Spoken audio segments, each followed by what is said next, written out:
আসসালামু আলাইকুম। এনএসআই ওয়াসার কনস্টেবল বা ফিল্ড স্টাফ এক্সামটি কয়েকদিন আগে শেষ হয়েছে। আজকে মূলত আমরা উক্ত প্রশ্নের গণিত অংশের সমাধান নিয়ে বিস্তারিত আলোচনা করব। কারণ দেখা যাচ্ছে একটা চাকরির পরীক্ষার প্রশ্ন অনেক সময় অন্য চাকরির পরীক্ষায় রিপিট হতে পারে। তো নিয়মটি জানা থাকলে আমরা সহজেই নির্ভুলভাবে সমাধান করতে পারবো। এছাড়া দেখা যাচ্ছে যে এনএসআই এর আরো কয়েকটি পদের পরীক্ষা পর্যায়ক্রমে হবে, যেমন এনএসআই জুনিয়র ফিল্ড অফিসার এইগুলো পরীক্ষা পর্যায়ক্রমে হবে। তো অনেক সময় অনেক অনলাইন বিভিন্ন সমাধান আমরা পাচ্ছি যেখানে অনেক বিভ্রান্তিকর তথ্য আছে, এতে ছাত্রছাত্রীদের অনেক অসুবিধা হচ্ছে। আমার কাছে মনে হলো যে গণিত অংশের বিস্তারিত ব্যাখ্যা সমেত একটা সমাধান দিলে ছাত্রছাত্রীরা উপকৃত হবে। তো চলুন শুরু করা যাক। প্রথমে আমাদের যে কোশ্চেনটি এখানে আছে সেই কোশ্চেনটা মূলত আসছে চৈকিং নিয়ম থেকে। তো আমরা দেখি এখানে কি বলা আছে। এখানে বলা আছে যে 10 জন শ্রমিক 25 দিনে একটি কাজ সম্পন্ন করতে পারে এবং সেই কাজ 10 দিনে সম্পন্ন করতে কতজন শ্রমিক লাগবে। তো দেখা যাচ্ছে যে আমরা যদি এখানে খেয়াল করি তাহলে দেখতে পাচ্ছি যে দিনের সংখ্যা দেওয়া আছে, আমাদের শ্রমিক সংখ্যা হচ্ছে বের করতে হবে। অর্থাৎ বামে রাখতে হবে হচ্ছে দিন আর ডানে রাখতে হবে হচ্ছে শ্রমিক। তো আমরা যদি এখানে লিখি যে বামে হচ্ছে কত কি আছে দিন আর ডানে হচ্ছে শ্রমিক, তাহলে আমরা দেখতে পাচ্ছি প্রথমে যে কতদিন দেওয়া ছিল 25 দিন দেওয়া ছিল। তার মানে 25 দিনের জন্য আমরা কতজন শ্রমিক লাগাই 10 জন। আচ্ছা, একদিনের জন্য হবে হচ্ছে 10 গুণিতক 25। অনেকেই বলতে পারেন যে এখানে আমি কেন গুণ ব্যবহার করছি, কারণ ওইখানে কিছুটা অনুধাবনের বিষয় আছে।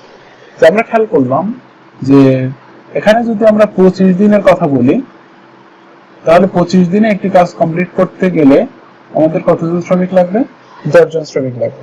এখন আপনি সেই কাজ একদিনে যদি কমপ্লিট করতে চান তাহলে শ্রমিক সংখ্যা কি কমিয়ে দিতে হবে নাকি বাড়াতে হবে? নিশ্চয়ই বাড়াতে হবে। আর ওইখানে নিয়মে বাড়ানোর জন্য আমাদের কি করতে হয়? গুণ করতে হয়।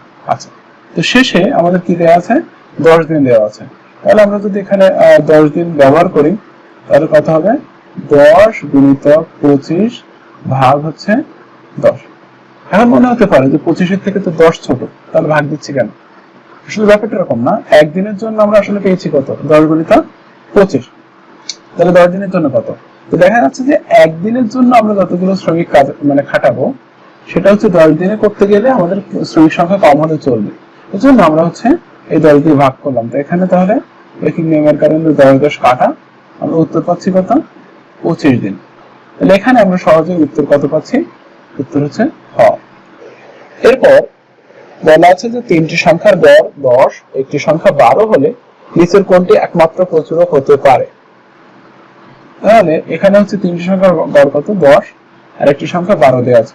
তো তিনটি সংখ্যার যদি গড় দেওয়া থাকে তিনটি সংখ্যার, সেখানে কত দেওয়া আছে 10, আর মোট কয়টি সংখ্যা? 3টি।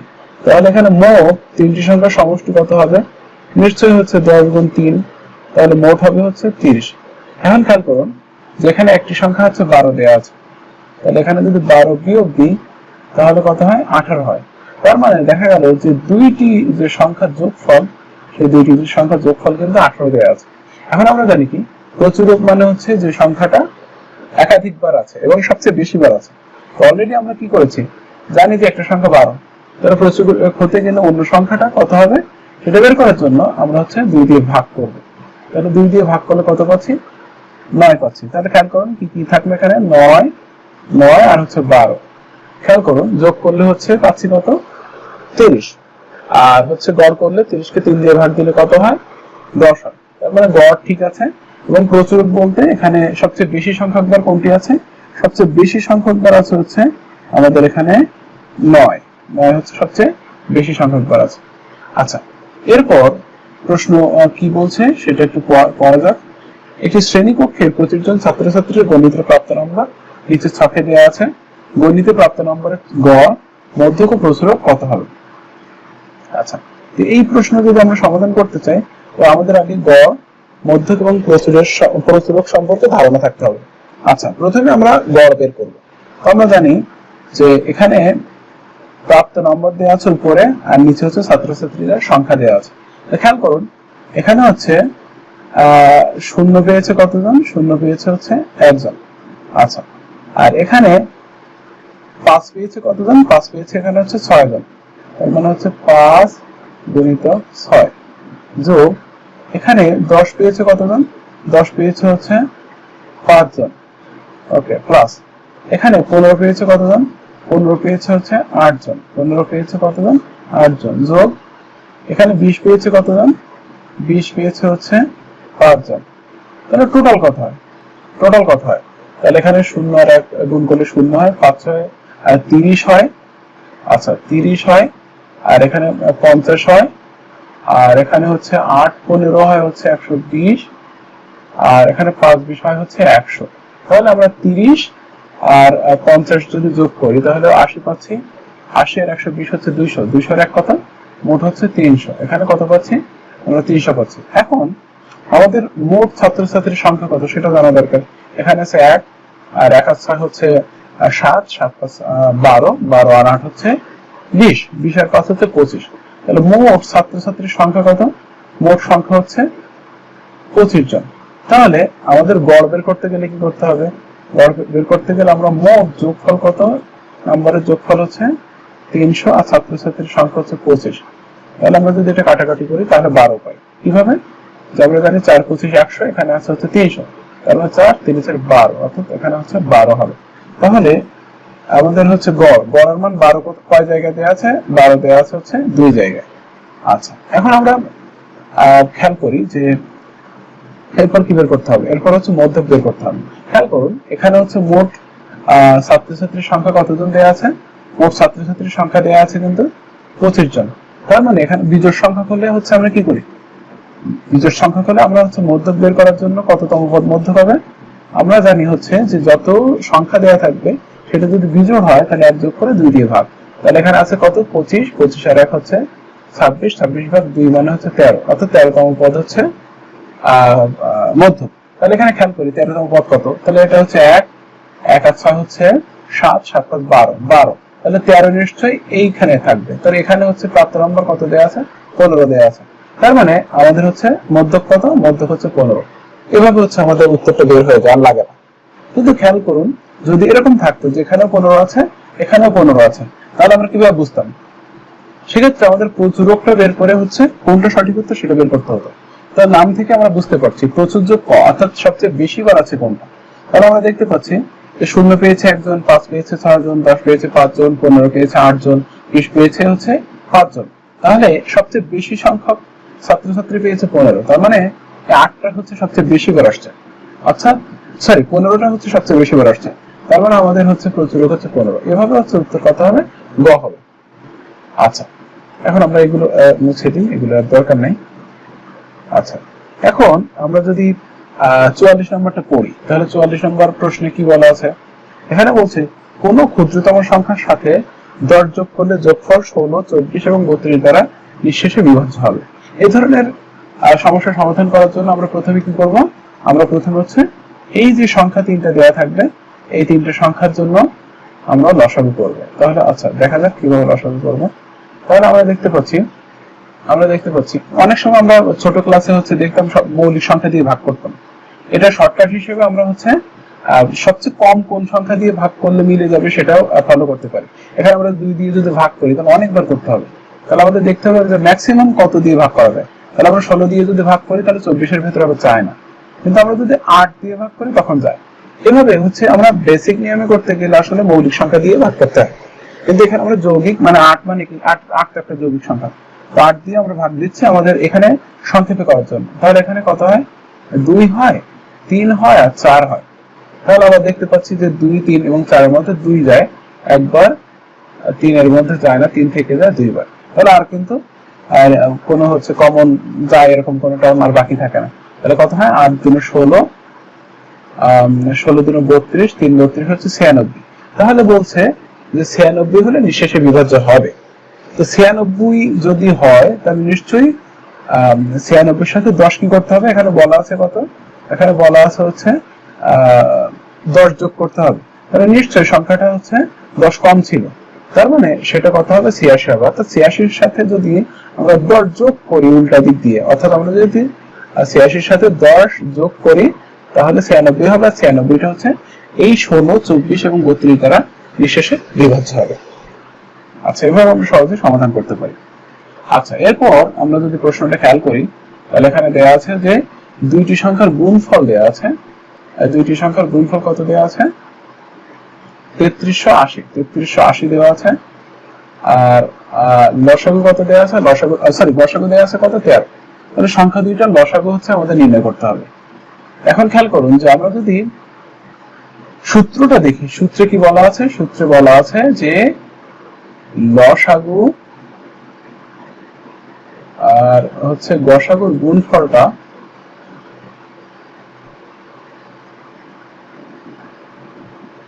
হচ্ছে সংখ্যা দুইটির মোট গুণফলের সমান হবে। ওকে, তাহলে এখানে আমাদের বের করতে হবে কি? লসাগু। তাহলে লসাগু সমান সমান গুণফল ভাগ হচ্ছে গসাগু। তাহলে এখানে দুইটি সংখ্যার গুণফল কত দেয়া আছে? 3380 দেয়া আছে। ভাগ দিব কি দিয়ে? আমরা ভাগ দিব হচ্ছে 13 দিয়ে, কারণ 13 এখানে লসাগু দেয়া আছে। তাহলে আমরা জানি যে 13 হচ্ছে 33-এর মধ্যে কয়বার যায়? 2 বার যায়।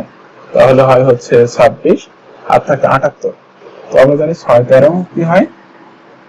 78 হয়, সাথে থাকে একটা শূন্য। অর্থাৎ আমাদের এখানে ভাগফল কত হবে? 260 হবে। এজন্য কিন্তু আমাদের এখানে হচ্ছে এই 260 হচ্ছে উত্তর। এরপর আমরা সমাধান করব হচ্ছে 46 নম্বর প্রশ্নটা। তো আমরা করি, তমা শাড়ির দোকানে গিয়ে 1200 টাকায় হচ্ছে সে একটি সিল্কের শাড়ি কেনে, আর 1800 টাকায় একটা 3 পিস কেনে। ভ্যাটের হার কত? 4 টাকা। তাহলে সে দোকানিকে কত টাকা দেবে? তাহলে আমরা যদি অঙ্কটা লিখি তাহলে কি হবে? এখানে বলছে 1200 টাকায়, তাহলে 1200 টাকায় সিল্কের শাড়ি। ওকে, তাহলে সে হচ্ছে 1200 টাকার কি কিনলো? শাড়ি কিনলো। আর 1800 টাকায় কি কিনলো? 3 পিস কিনলো। তাহলে মোট কত টাকা বিল হলো? মোট হবে হচ্ছে 3000 টাকা বিল।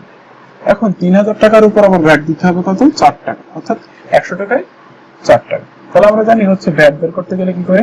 ভ্যাট বের করলে 4% দিয়ে ভাগ, তার মানে হচ্ছে 4% মানে কি আসলে? 4% মানে আসলে হচ্ছে 100 দিয়ে ভাগ 4-কে। তাহলে এটা এখানে কাটা দিয়ে দিই, তাহলে এখানে 100 দিয়ে যদি ভাগ দিয়ে দিই তাহলে এখানে 100, এখানে দুইটা শূন্য কমে যায়, 30 গুণ 4 অর্থাৎ হচ্ছে 120 টাকা। তাহলে অন্তত ভ্যাটের টাকাটা বের হয়ে গেল। তাহলে ভ্যাট দিতে হবে কত? 120 টাকা। আর হচ্ছে দোকানের খরচ কত? 1200 মানে 3000, মানে 3000 আর 1200 যোগ, স্যার একটা বিল যোগ দিলে কত হয়?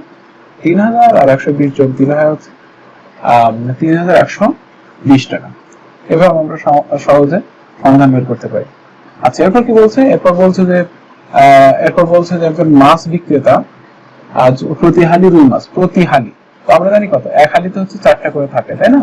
তাহলে 4টা মাছের দাম 2400 টাকা, তার মানে একটা মাছের দাম কত? 600 টাকা। আচ্ছা, একটু মুছে নিই। আচ্ছা, এখানে তাহলে কি হলো? 4টি মাছের দাম হচ্ছে 2400, তাহলে একটি মাছের জন্য কত? 600 টাকা। তাহলে এই 600 টাকায় হচ্ছে মাছ কিনে 550 টাকা করে বিক্রি করা। তাহলে দেখুন, কিনলো 600 টাকায়, বিক্রি করছে হচ্ছে 550 টাকায়। তাহলে ক্ষতি কত? 600 টাকায় কিনে যদি 550 টাকা বিক্রি করা হয় তাহলে ক্ষতি হবে হচ্ছে 600 মাইনাস 550, মানে হচ্ছে 50 টাকা ক্ষতি। তো আমরা জানি সবকিছু লাভ হোক বা ক্ষতি হোক, সবকিছু ক্রয় মূল্যের উপর হিসাব করতে হয়। তাহলে কেনা পড়েছিল কত? 600 টাকা করে। তাহলে 600 টাকা করে যদি কেনা হয় তাহলে 600 টাকায় ক্ষতি হয়ে গেল কত টাকা? 50 টাকা। তাহলে 1 টাকার উপরে ক্ষতি হলো কত? কিছুটা কম হবে, অর্থাৎ 50/600। আর এখানে আমাদের যেহেতু শতকরা বের করতে হবে, মানে 100 টাকায় হচ্ছে কত ক্ষতি হলো? 50/600 গুণ হচ্ছে 100। তাহলে এখানে ভাগ দিলে হবে হচ্ছে 6, 50-কে ভাগ দিলে হয় 25, আর এখানে হচ্ছে 3। তাহলে আমরা পাচ্ছি কত? 25/3।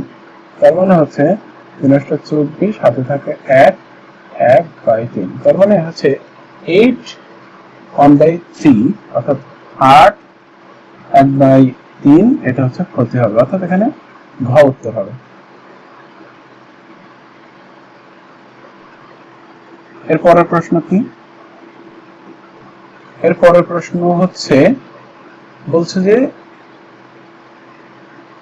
এক বাক্স স্ট্রবেরি বা একটা বাক্স স্ট্রবেরি 1750 টাকা বিক্রি করে 450 টাকা ক্ষতি হলো, ও স্ট্রবেরি 3600 টাকা বিক্রি করলে কত টাকা লাভ বা ক্ষতি হবে? আচ্ছা, একটা জিনিস এখানে কিন্তু ক্লিয়ার যে আমাদের জাস্ট খেয়াল রাখতে হবে 2750 টাকায় কিনেছে আর হচ্ছে 450 টাকাতে ক্ষতি হয়ে যাচ্ছে, নিশ্চয় আরো 450 টাকা বেশি দিয়ে কেনা ছিল, অর্থাৎ ওর ক্রয় মূল্য কত হবে? 2750 এর সাথে 450 যদি যোগ করি তাহলে 0.0.512। আচ্ছা, তাহলে কেনা ছিল কিন্তু 3200 টাকা দিয়ে, কারণ কি? কারণ 2750 টাকা বিক্রি করেছে দেখে তো 450 টাকা ক্ষতি হয়ে গেল। আচ্ছা, তারপর আসলে তার ক্রয় মূল্য ছিল 3200 টাকা। এখন ওইটা যদি আমি 3600 টাকা বিক্রি করি তাহলে কত লাভ হবে? তাহলে আমরা দেখতে পাচ্ছি বিক্রি করছি কত, কিনলাম হচ্ছে 3200 টাকায় আর বিক্রয় করবো হচ্ছে 3600 টাকায়, তাহলে হচ্ছে লাভ কত? লাভ হবে হচ্ছে 400 টাকা। এটা হচ্ছে আমাদের লাভ। আচ্ছা, আমাদের তাহলে হচ্ছে কত টাকা লাভ করলাম? 400 টাকা লাভ করলাম। আচ্ছা, এরপরের যে প্রশ্ন সেটা হচ্ছে মিশ্র অনুপাত বের করতে হবে। তো আমরা জানি মিশ্র অনুপাত যদি আমরা বের করতে চাই তাহলে মিশ্র অনুপাত বের করার নিয়ম হচ্ছে যতগুলা অনুপাত দেওয়া থাকবে অনুপাতের হচ্ছে একটা বাম পক্ষ থাকে ডান পক্ষ থাকে, তাহলে আমরা বাম পক্ষগুলো গুণ দিব এবং হচ্ছে ডান পক্ষগুলো গুণ দিব।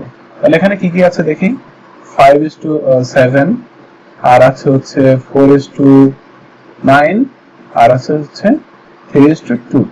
তাহলে আমরা যদি গুণ দিই তাহলে কি পাচ্ছি, 5 আর 4 গুণ দিলে হচ্ছে 60 হয়, আর 5 আর 4 হচ্ছে গুণ দিলে 20 হয়, 20 গুণ 3 মানে হচ্ছে 60।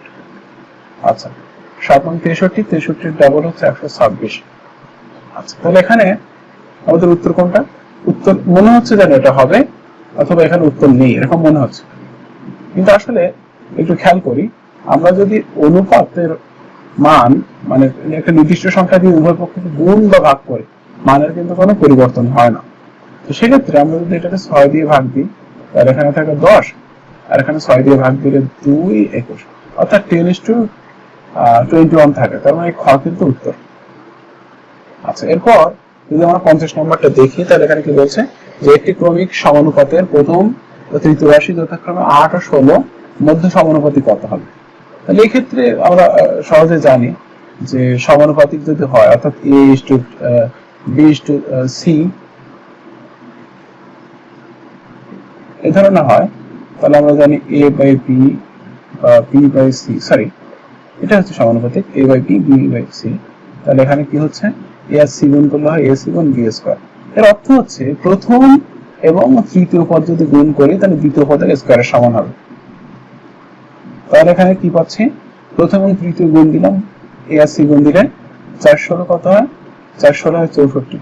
তাহলে আমাদের যেহেতু b স্কয়ারের মান 64, তার মানে b এর মান কত? 8 হবে। তাহলে এইভাবে আমরা সহজে বের করতে পারি। তাহলে দেখি একটু মেলে কিনা। তাহলে 4 8 আর হচ্ছে 16, তাহলে মিলে গেল। 4 এর ডাবল হচ্ছে 8, 8 এর ডাবল হচ্ছে 16, তাহলে সমানুপাতিক। আচ্ছা,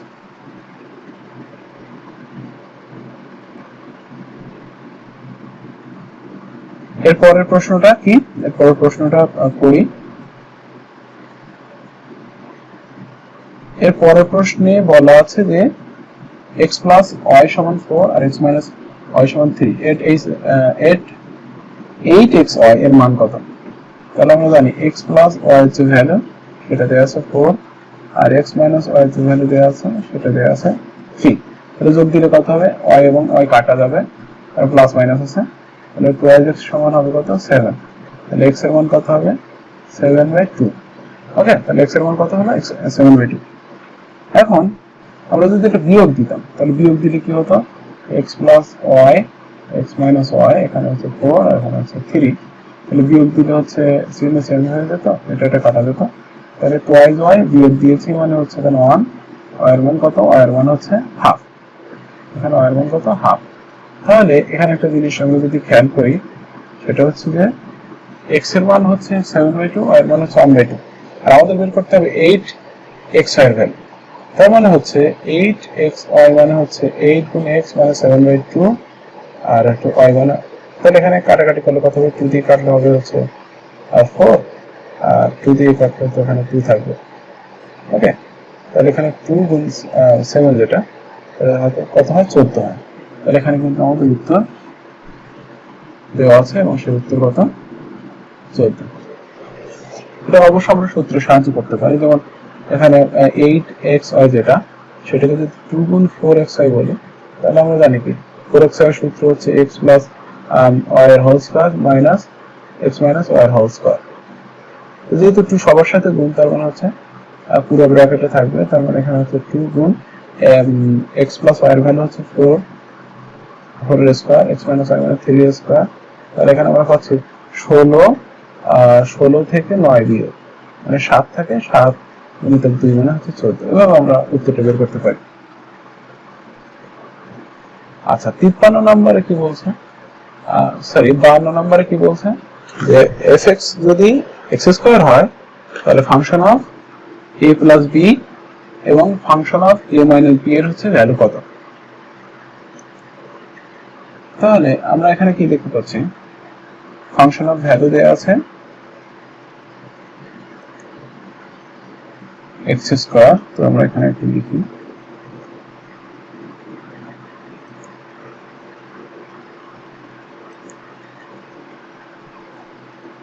এটা মুছে নিই।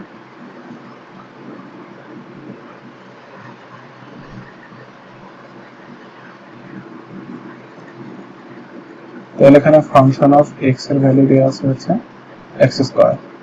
তাহলে function of a plus b কত আসবে, আমরা দেখতে পাচ্ছি x এর পরিবর্তে কি দেওয়া আছে, a প্লাস b দেওয়া আছে। তাহলে ঠিক এখানে x এর পরিবর্তে কি বসাতে হবে, a প্লাস b বসাতে হবে। আবার function of a minus b, তাহলে function of a minus b এর ভ্যালু কত, যেহেতু x এর পরিবর্তে এখানে কি দেওয়া আছে, x এর পরিবর্তে এখানে a মাইনাস b দেওয়া আছে, তো ঠিক x এর পরিবর্তে a মাইনাস b এর হোল স্কয়ার হবে। তাহলে আমরা দেখতে পাচ্ছি এই ফাংশন অফ a b আর function of a minus b যেটা, সেটা হচ্ছে যোগ করা হয়েছে। তাহলে যোগ করে আর মানটা জানতে চাচ্ছি, তাহলে যোগ যদি দিই তাহলে যোগ দিলে ডান পাশে যোগ হবে, তার মানে কি হবে a plus b whole square plus a minus b whole square. তো আমরা এটা জানি, এটা সরাসরি একটা সূত্র, অর্থাৎ হবে হচ্ছে 2a square plus 2b square. যাদের এই সূত্রটা জানা নেই তাদের জন্য আমি একটু জাস্ট দেখাচ্ছি। a plus b whole square মানে হচ্ছে a square plus 2ab plus b square, আর a minus b whole square মানে a square minus 2ab plus b square. তো এটা কাটা যায়, তাহলে কয়টা স্কয়ার থাকে, দুইটা, b স্কয়ার থাকে কয়টা, দুইটা। এভাবে হচ্ছে আমি সহজে অ্যান্সার বের করতে পারি। এটা একটু সময় সাপেক্ষ। এরপর দেওয়া আছে কত নাম্বার, 53 নম্বর দেওয়া আছে। আচ্ছা, তাহলে এরপর যদি 53 নম্বর দেওয়া থাকে, তাহলে সেটা একটু পাওয়া যাক। এখানে বলছে যে x to the power y সমান সমান কত দেওয়া আছে, 64। x এবং y এর পূর্ণ মান আছে, x প্লাস y এর মান কত। তাহলে আমরা খেয়াল করি, আসলে হচ্ছে 64 কে যদি পাওয়ারে লিখি তাহলে কি হবে, এখানে দুই ভাবে লেখা যায়, 8 এর স্কয়ার এভাবে লেখা যায়, অথবা কি লেখা যায় 4 এর কিউব। এন্ড 4 এর কিউব মানে কত, আবার হ্যাঁ 4 এর কিউব, আবার লেখা যেতে পারে 2 টু দি পাওয়ার 6। এইভাবে আমরা হচ্ছে 64 বানাতে পারি, অর্থাৎ 8 এর স্কয়ার দিয়ে 64 বানানো যায়, 4 এর কিউব দিয়ে হচ্ছে 64 বানানো যায়, 2 টু দি পাওয়ার 6 দিয়ে হচ্ছে 64 বানানো যায়, মানে 2 2 2 2 এবং 6 বার গুণ করলে 64 হয়। এখন খেয়াল করি, একটু মিলিয়ে দেখি। তাহলে এখানে যদি প্রথমে x এর মান 8 নিই, y এর মান যদি 2 নিই, তাহলে 8 আর 2 যোগ করলে কত হয়, 10 হয়। প্রথমে যদি x এর ভ্যালু হচ্ছে 4 নিই, y এর ভ্যালু যদি 3 নিই, তো 4 প্লাস 3 মানে হচ্ছে 7। আবার যদি x এর মান হচ্ছে 2 নিই আর y এর মান যদি হচ্ছে 6 নিই, তাহলে হচ্ছে 2 আর 6 যোগ করলে কত, 8 হয়। তাহলে আমাদের 7, 8 বা 10 হচ্ছে উত্তর হবে। তাহলে আমরা এখানে অপশনে দেখতে পাচ্ছি শুধু 7 দেওয়া আছে, কি দেওয়া আছে, 7। তাহলে 7 হচ্ছে উত্তর। আশা করি বুঝতে পেরেছি। এরপর যে প্রশ্ন সেটা একটু পাওয়া যাক।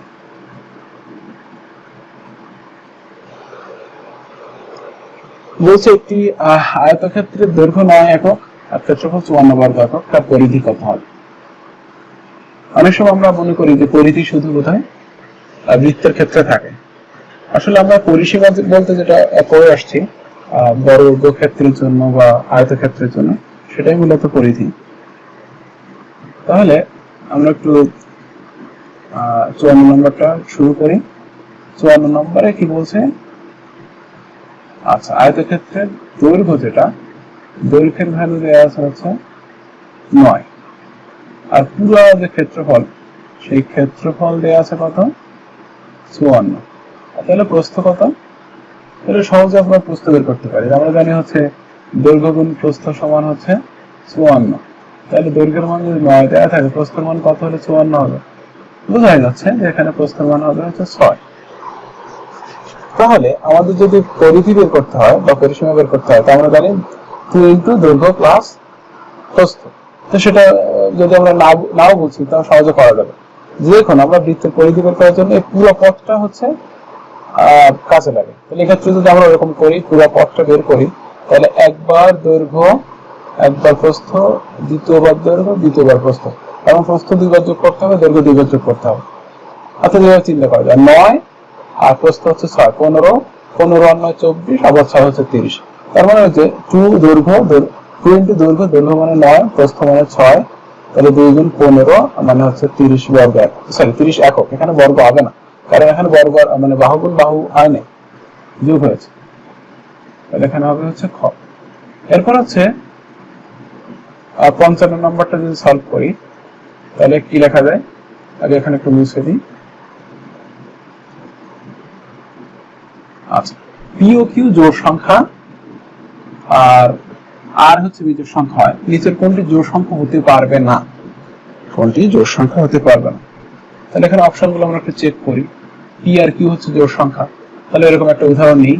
তাহলে 2 একটা জোড় সংখ্যা, 4 একটা জোড় সংখ্যা, তাহলে কত হবে? এখানে হচ্ছে 8 হবে। তার মানে এটা হচ্ছে জোড় সংখ্যা হতে পারে। তাহলে এটা হচ্ছে জোড় সংখ্যা হতে পারে, এটা আমাদের উত্তরের সাথে মিলছে না। এবার যদি পি গুণ আর করি, তাহলে যেহেতু পি এর মান আমরা ধরেছিলাম কত, পি এর মান ধরেছিলাম হচ্ছে 2, কিউ এর মান ধরেছিলাম 4, তাহলে আর এর মান ধরে নেওয়া হচ্ছে 3 হবে। তাহলে আমার এখানে কত করতে হবে? পি গুণ আর। তো পি, এটা যেহেতু 3 ধরেছি, তো পি গুণ আর, পি গুণ আর, তার মানে আমরা পি এর মান কত ধরেছি? জোড় সংখ্যা 2, এখানে 3, তার মানে 6। তার মানে এটা কিন্তু জোড় হতে পারে। আচ্ছা, এরপর আমরা যদি খেয়াল করি, তাহলে দেখতে পাচ্ছি আর কিউ বাই পি। তাহলে আর কিউ বাই পি, যেহেতু আর এর মান কত 3, কিউ এর মান কত 4, এখানে একটু বাংলিশ হয়ে গেল ব্যাপারটা, এখানে 4 দিতে পারি এভাবে, 4 আর পি এর মান হচ্ছে 2, তাহলে এখানে কাটাকাটি করলে কত হবে? 2। এটা কিন্তু জোড় সংখ্যা হতে পারে। এবার আর বাই পি যদি, তাহলে আর বাই পি, তো আর এর মান আমরা কত জানি? 3, আর পি বলতে হচ্ছে 2। তবে এটা কিন্তু কি হলো না? জোড় সংখ্যা হতে পারলো না। কারণ কি, এখানে আমি যাই দিই না কেন, মানে একটা বিজোড় সংখ্যা দিলে আর নিচে একটা জোড় সংখ্যা দিলে, এটা হচ্ছে কি হবে না? পূর্ণ সংখ্যা হতেই পারবে না। যার কারণে এটা সবসময় ভগ্নাংশ আগে থাকবে, সুতরাং জোড় হতে পারবে না। তাহলে আমরা এটা মুছে দিই, এটার দরকার নেই। আচ্ছা, এরপর যেটা, সেটা হচ্ছে 56 নম্বর। বলছে নিচের কোনটি x³ plus 6x² plus 11x plus 6 এর উৎপাদক হবে না?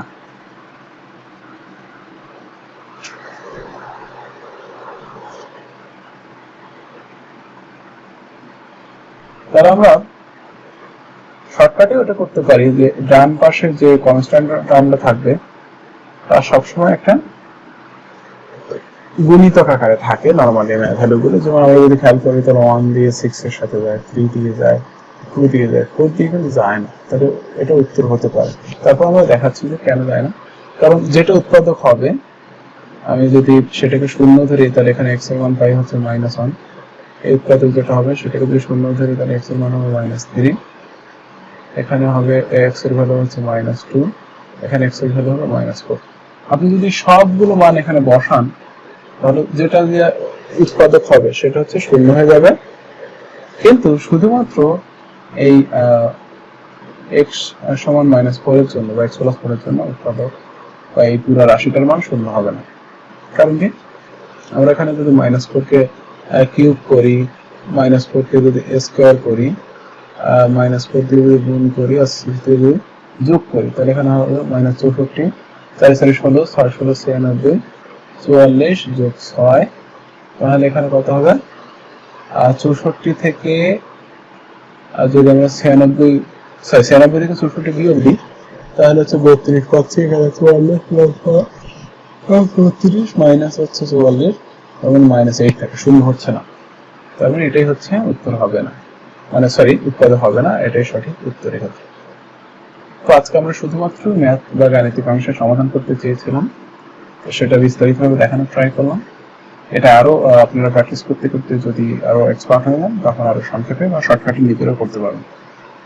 তো আপনারা জানাবেন এরপর হচ্ছে কোন পরীক্ষার প্রশ্ন বা বিগত সালে কোনো প্রশ্নের যদি বিস্তারিত সমাধান দরকার হয় তাহলে জানাবেন, আমি তার বিস্তারিত এবং শর্টকাট দুইটাই দেওয়ার চেষ্টা করব। তো সবাই ভালো থাকবেন, আপনাদের চাকরির পরীক্ষাগুলো ভালো হোক এই কামনা করি। ধন্যবাদ সবাইকে, আর চ্যানেলটি অবশ্যই সাবস্ক্রাইব করবেন। আসসালামু আলাইকুম।